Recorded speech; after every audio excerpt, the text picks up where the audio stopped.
out of the night that covers me. Black is the pit from pole to pole. I think, whatever gods may be, for my unconquered soul.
My dear compatriots, my dear guests, and my dear friends, I have been preparing for a long time to come over the airwaves and to deliver the most important address of my life.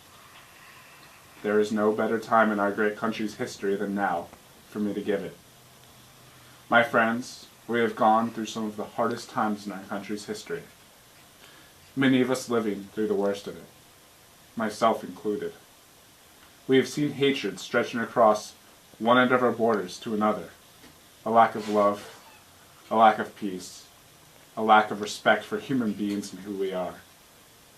And I tell you this, my dear friends, today, for the first time in my whole life, I am truly in love, and I admire all of humanity and who we are. We have seen recently the killing of our people and the killing of our brothers and sisters in Abkhazia.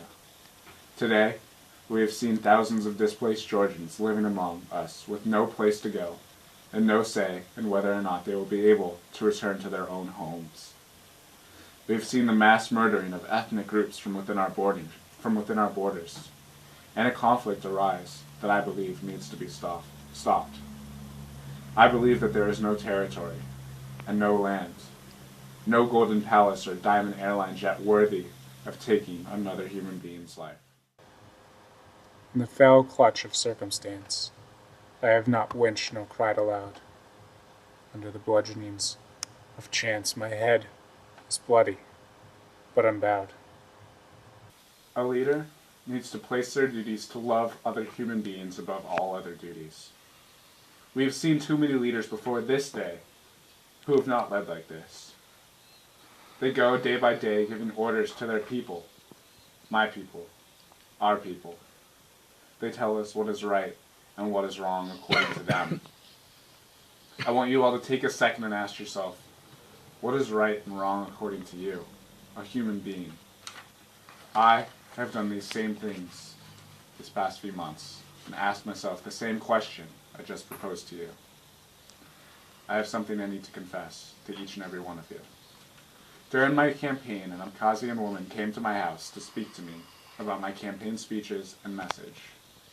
I was once strongly in support of Georgia taking back over Abkhazia. I believed that that land is ours, and I stood by that. But this woman came to me and taught me that material possessions are what cause hatred in this world. She taught me how to live freely and free of all possessions, and I love her. I had been having a romantic relationship with this woman and hiding it because I was scared of the consequences, but today I tell the truth. While morally what I have done is wrong, I am extremely grateful for her coming into my life. She has opened my eyes up to a whole new side of the spectrum, a side I was not seeing before she came into my life. I was living a lie up until I met her, lashing out against Abkhazia and the ethnic people from that region. I learned from her that the people of Abkhazia are our fellow human beings on this planet, and we need to treat them with love and compassion. At the same time, the Abkhazian people need to learn to respect our people with that same kind of love and compassion. Beyond this place of wrath and tears looms but the horror of the shade, and yet the menace of the years finds and shall find me unafraid. So, my friends, what do we do about this conflict? I tell you this. First of all, I am accepting the nomination to be president of this fine country. It is the land that I love, and if you let me, I will lead it to peace. I'll never make the mistake to abandon the place and the people that I love just because of what has happened in my life the past few months. I've been inspired by musicians like Bob Marley, John Lennon, and even more recent forms of music. I believe that our country can be united by music. I am currently proposing to have a music festival on the border of the Abkhazian region in Georgia so that we can spread peace and love across the border. I will be closely working with the people of Abkhazia and our own people to try and settle the conflict within. Our displaced persons number is too high, and that needs to change. I will be working with the government in Abkhazia to create a peaceful area in which these displaced people can move to and live in unity with one another. We, my friends, are all human beings. We have no use in killing over a piece of land.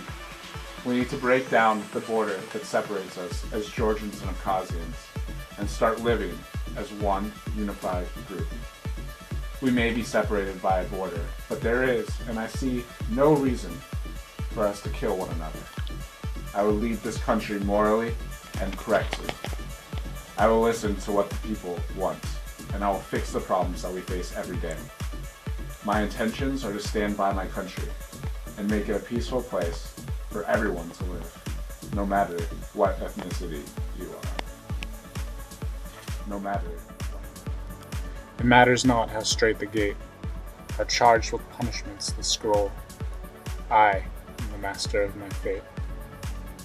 I am the captain of my soul.